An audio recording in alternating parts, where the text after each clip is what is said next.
Ladies and gentlemen, welcome back to the Crypto News Podcast. We are buzzing as always. And today I am pumped to have Griffin Anderson on the show, the CEO of Phi Labs, a core contributor to Archway, the first layer one blockchain featuring developer rewards designed and built directly into the protocol itself. His former head of product at Ignite, formerly Tendermint, and former senior director of product management at ConsenSys. Ever heard of it? Griffin is well-versed in all aspects of ConsenSys and layer one mechanics. Griffin also was a founder of blockchain-powered accounting tools Project Balance and a founder and board member of the Accounting Blockchain Coalition. Been trying to get Griff on the show for a while. We finally got him. Griffin, pumped to have you on, man. How you doing? Yeah, good. Thanks, man. Appreciate for you having me. I really enjoy your podcast. Thank you, man. Appreciate the kind words. You're in Denver right now, right? For ETH Denver? Yeah. I'm headed to Denver, just building relationships across the board from the Phi Labs perspective here in Denver. Nice. Before we get into Phi and before we get into Archway and obviously Cosmos and some of the cool stuff that you and the team built at ConsenSys, I love asking our guests their sort of crypto inception story. Where did you first learn about crypto? I assume it was probably Bitcoin related, but walk me through the whole, the whole process of you getting into the space. And if you have any funny stories along the way, we'd love to hear them as well. Yeah, of course. So my background is kind of engineering and finance, and I was building fintech apps in the traditional world on Web 2.0, mobile apps, I should say. And actually my first foray into crypto really wasn't on the Bitcoin side. It was actually on the Ethereum side. It was right after the launch of the Ethereum network. And something about the network, the idea that you could basically build decentralized apps on this network really just got me excited and got me interested, maybe because I was doing so much mobile app development at the time.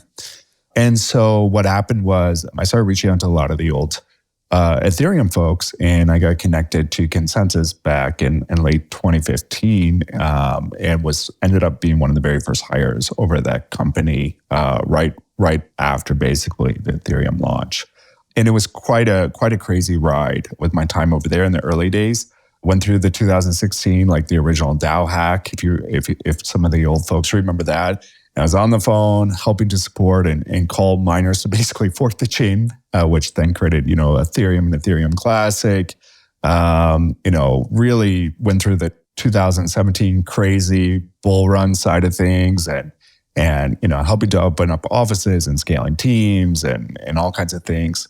Was really, really active, helping to build Enterprise Ethereum Alliance, if you're familiar with that. And, just a lot of really go-to-market stuff at ConsenSys. And when I left, I was running some pretty large product and engineering teams that was helping to build out a lot of the infrastructure and tools that I think some people probably are using a little bit right now, some of the supporting data side of things around MetaMask and Infura and the like.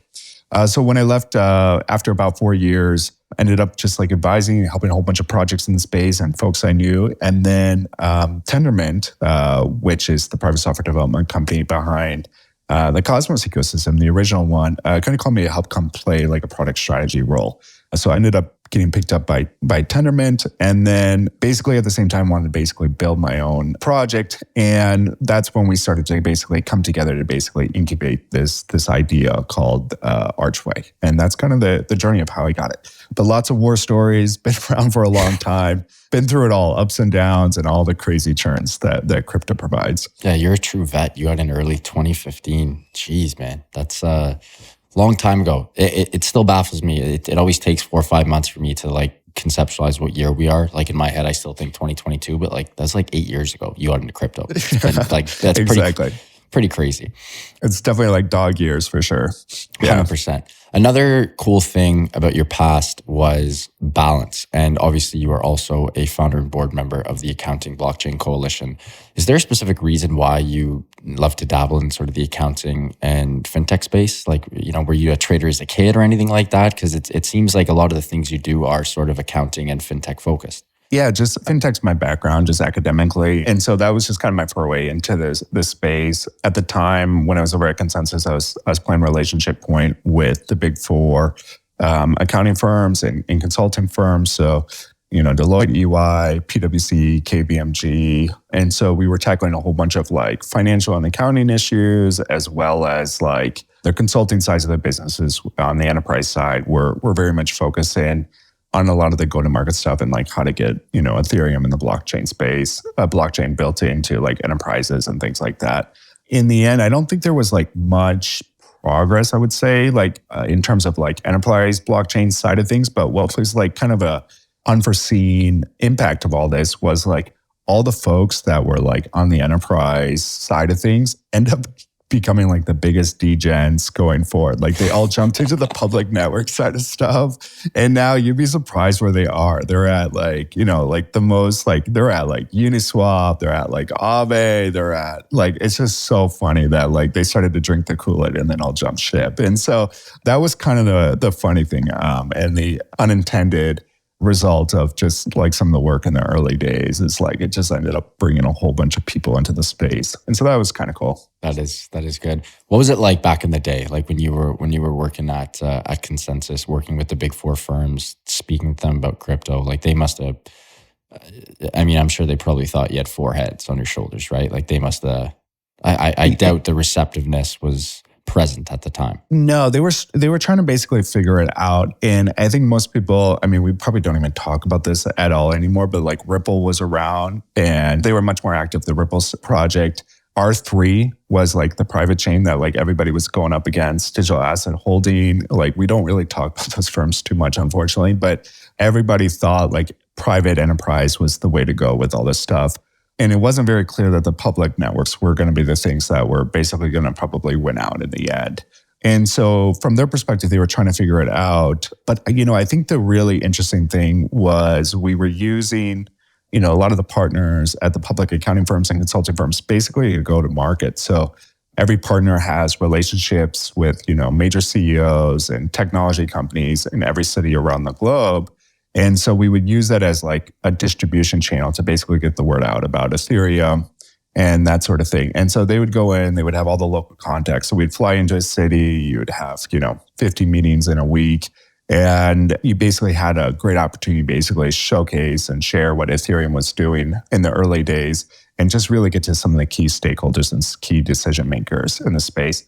And a lot of those folks probably ended up, purchasing ETH tokens. They definitely, a lot of them jumped into the space. So it was just like a really real wild ride because you would just like fly into a city and connect with all the key stakeholders, whether it was central banks or government officials or major corporations. It was just really, really fun and exciting time at the time. Yeah. That's hilarious. You were an Ethereum spokesman and I guess it was really just a roadshow. Like a lot of road shows for sure. But it was like setting up offices, getting meetups going on the ground, figuring out community members to drive things. It was really like road show, but like bottom up kind of game where like the focus was definitely like get into a city and figure out how to like get Ethereum going in the space and in that specific city. So definitely bottom up strategy, but we were tackling it from all different kind of angles.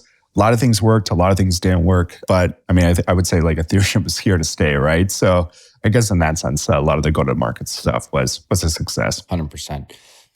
Griff, before we get into Phi Labs, we got to talk about Cosmos.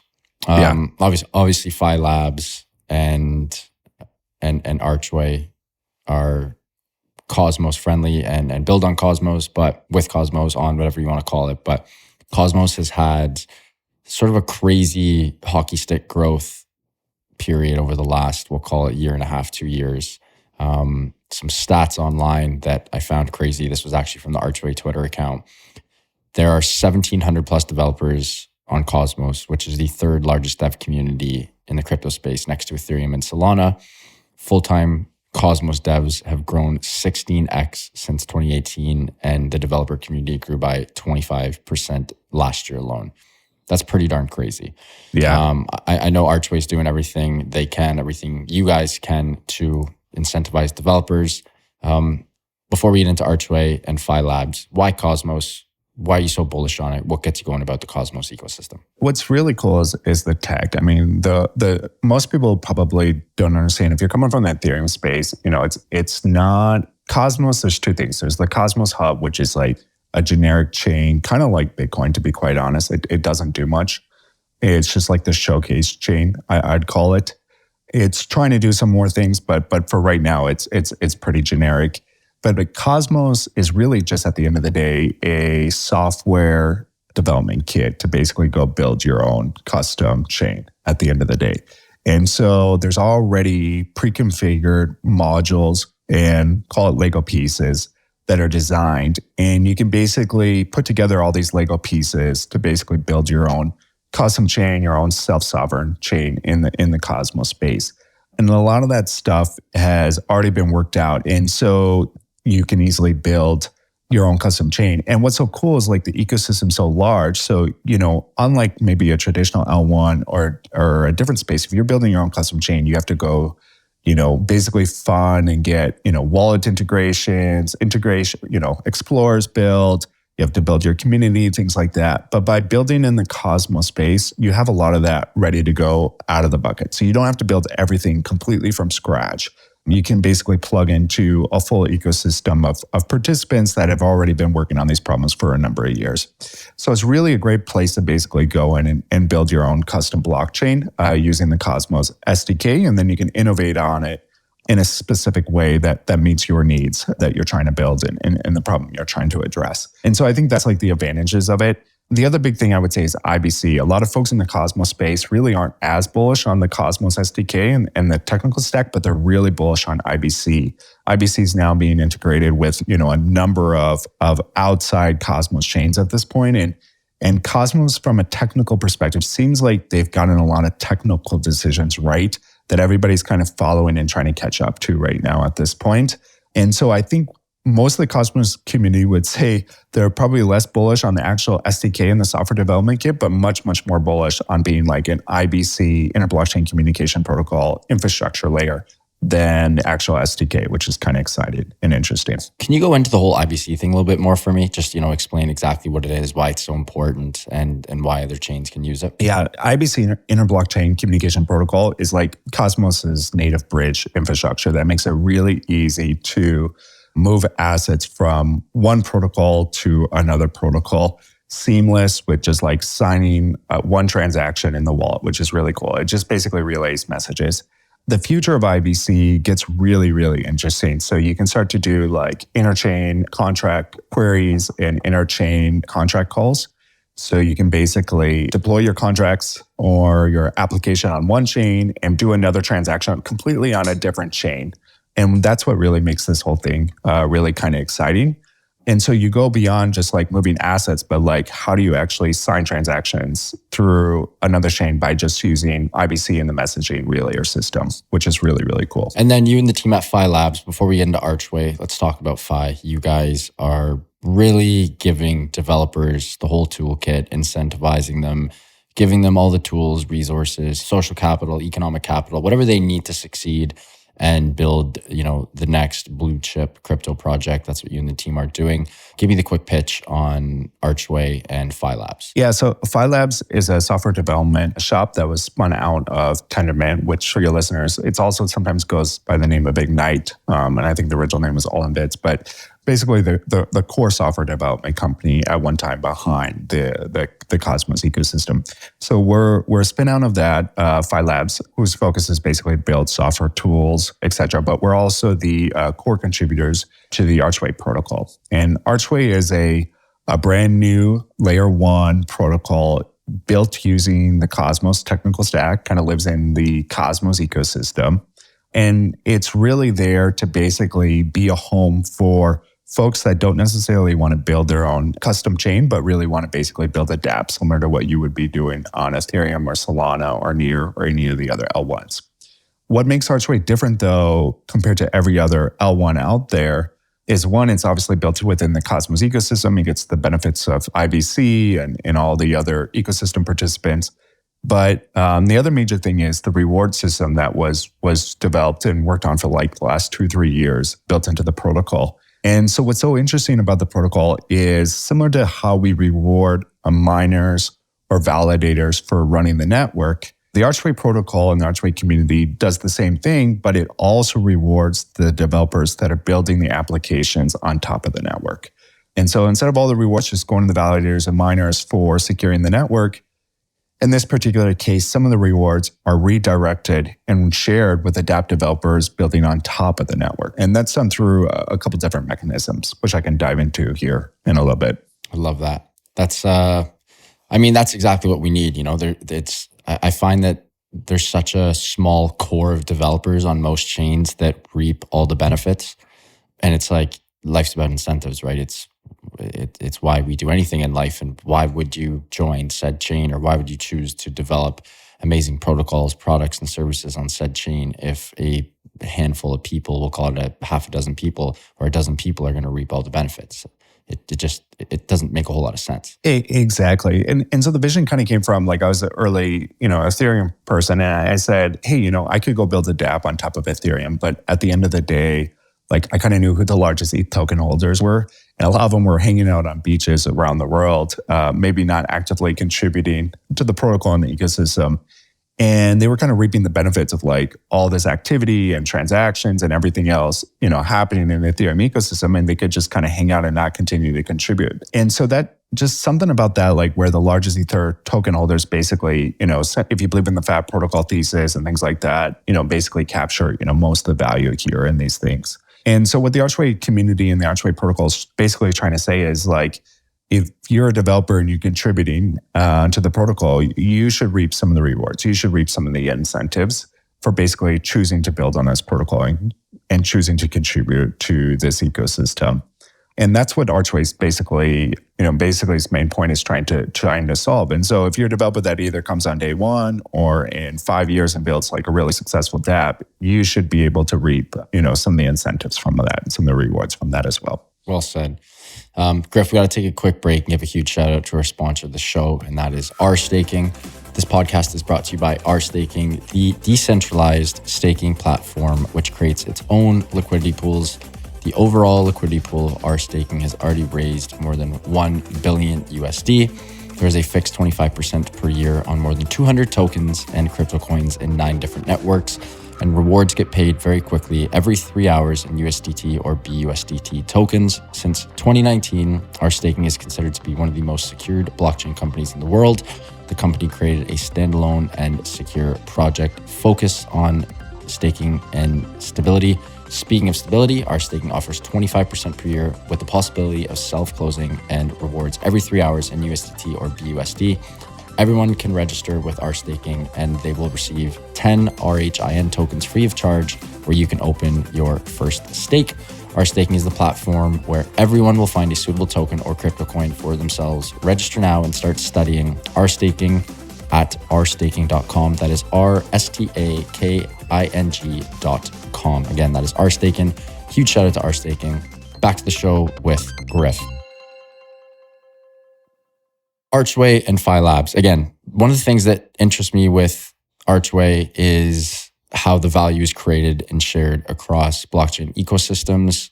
The one thing that I'm super pumped for, and again, I'm not a developer, but my developer friends will be very pumped once mainnet is locked and loaded and ready to go.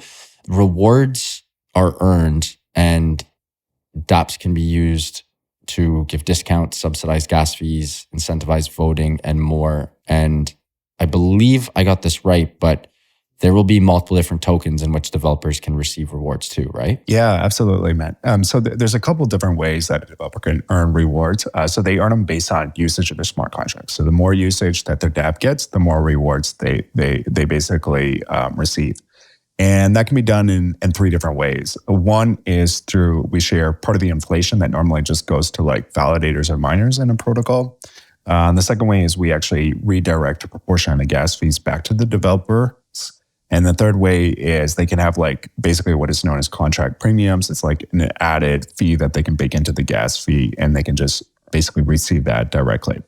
And so through those 3 ways to basically receive rewards, these rewards all accumulate at a specific address that the developer sets on deployment of their smart contracts. And it could be a personal address, it could be a smart contract address. And then from there, it's completely programmable for the developer. They can do whatever they want with the rewards. They could use all those rewards that basically they receive for usage of their smart contracts and redirect them to like a DAO, for instance. or they could use it to boost liquidity pools, or they could redirect it to their governance token holders. They could use it to basically reward the core contributors to that dApp. The possibilities and use cases are completely kind of endless here in terms of all the different things that a developer can use with those rewards. And so on one hand, they might use it to just benefit the core contributors of the dApp team or the protocol, but it's very much possible that they use the rewards in a way that basically benefits the broader community, even gives back to like the people that are using the protocol the most. And so that's kind of really exciting. And what that means is like now what we're doing is we're unlocking all kinds of different use cases and models that have never been done before. DeFi kind of blew up because of governance tokens. NFTs have kind of blown up because folks could sell NFTs. What are the use cases and the possibilities that are now available to you when you just basically earn a steady stream of rewards based on usage of your smart contracts? And that's what's really, really cool. And that's what's really going to unlock all kinds of new dApps and hopefully whole new kinds of verticals that we didn't see possible beyond just DeFi and NFTs.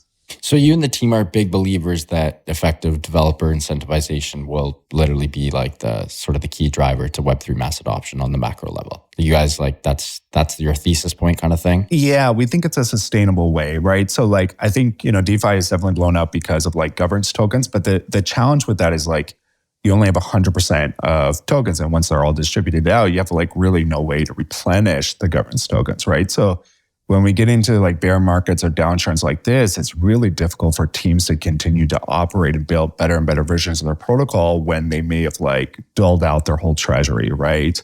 And they don't have anything like left over or saved and things like that. And this is a little bit more of like a sustainable means to basically continue to iterate, continue to build better products, continue to build better versions of their dApp, in a sustainable way that doesn't just necessarily mean that they have to go out and basically ask for grants every 6 months or every year, or that they have to basically, beg the foundation for that stuff, or that they necessarily have to go out and, launch a governance token. And then once it's all doled out, how do they replenish that? How do they keep this and build this in a sustainable way? And so that's really like our thesis on some of this stuff. What's also really cool is like just the possibilities of the use cases. So for instance, if you were to launch a stablecoin on top of Archway, every time your stablecoin got used in like a DeFi product or is moved to transaction, your smart contracts get rewarded. So now all of a sudden there's a business model for basically stablecoin issuers. The same thing goes for like Oracle systems. So now you can just start to like reward off-chain asset issuers, off-chain services, things like that, where they didn't really necessarily have a way to basically earn rewards on-chain. They now do through the Archway Protocol, which makes it really, really interesting. And so hopefully what this does is like open up all kinds of new use cases and things like that, and makes it like a more sustainable, fair model for developers all around the globe.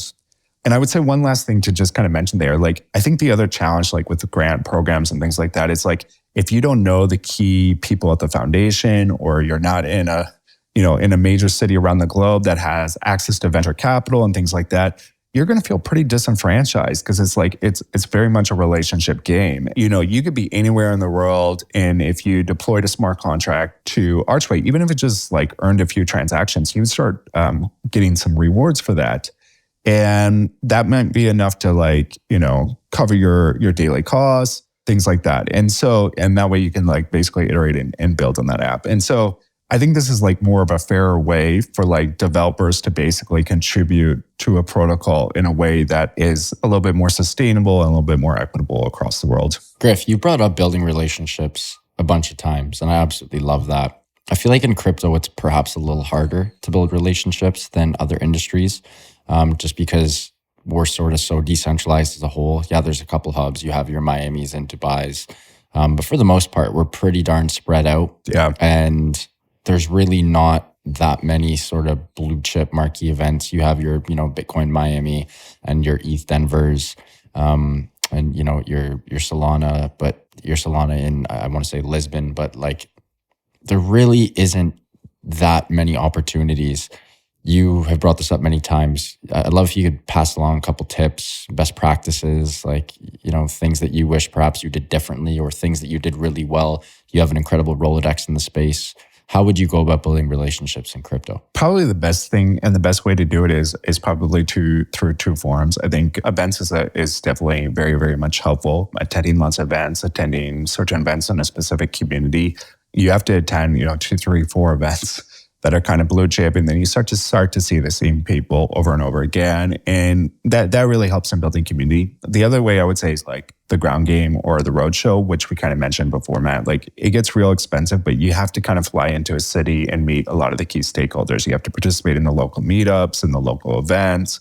But that's a really great way to basically meet key stakeholders within a community. You kind of can navigate. And then, hopefully you can build some relationships that will then help you like basically intro you to other folks.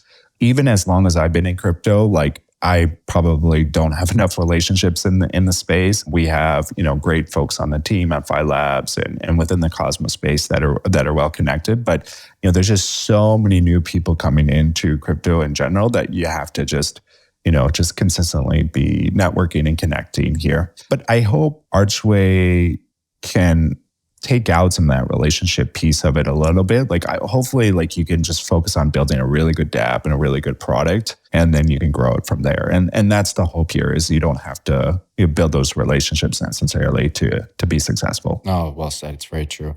Griff, this has been an absolute treat. We're getting a little tight for time here, and we'll wrap up soon. We always have a segment on the show called the Hot Take Factory where you and I get our shit kicking boots on, jump in the hot take factory and let a couple hot takes fly, some things that only Griffin believes in, whereas most other people do not. Doesn't have to be crypto, blockchain, finance related, can be anything across the board, but give us a couple of Griff hot takes before you go. Here's a good one. In order to survive as a founder or a startup, the key is sustainability and surviving through a bear market. That's the key to basically success.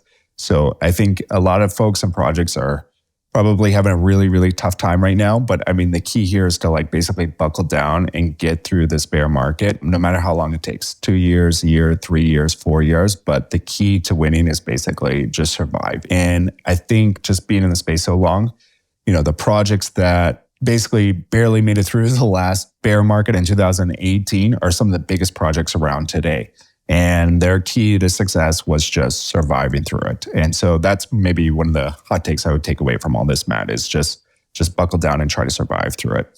Just keep biddling in the bear market. Any tips for it's tough though, when there's no, heck, we've talked about incentives all podcast long, when you don't get any dopamine hits and you don't get any of that gratification and you don't get any hoorah. And at the end of the day, incentives for years until that bull market comes, and then everything you work for just hits that hockey stick growth and the rocket ship takes off. Like you've built companies in the bear market before. Any tips or piece of advice or tidbits that you'd pass along for us? Just keep building. Just keep, like you said, just keep building here through it all. Everyone will shine in the sun, I guess, and they'll get their light. And so just, it's going to come in different waves. Crypto just like is constantly moving to the greatest next thing. And so if you haven't really exploded yet or had that like hockey stick type growth yet, that's okay. Just keep building, keep surviving, and you'll get your time in the sun. Like it will come. It'll take a while. That's all. Love that. Griff, thank you so much for coming on, man. This has been a treat.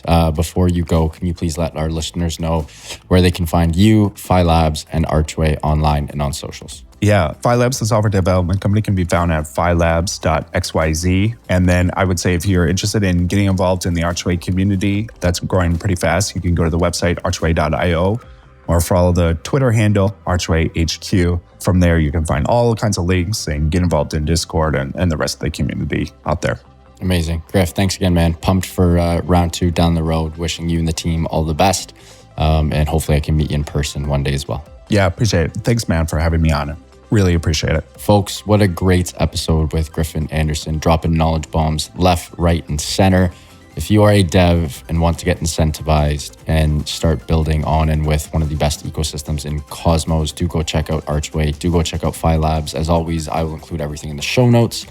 If you guys enjoyed this one, I hope you did. Please do subscribe. It would mean the world to my team and I. To the team, love you guys. Thank you so much for everything. Eustace, you're the best editor. Appreciate all your hard work. And to the listeners, love you guys. Keep on growing those bags. Keep on staying healthy, wealthy, and happy. We'll talk soon. Bye for now.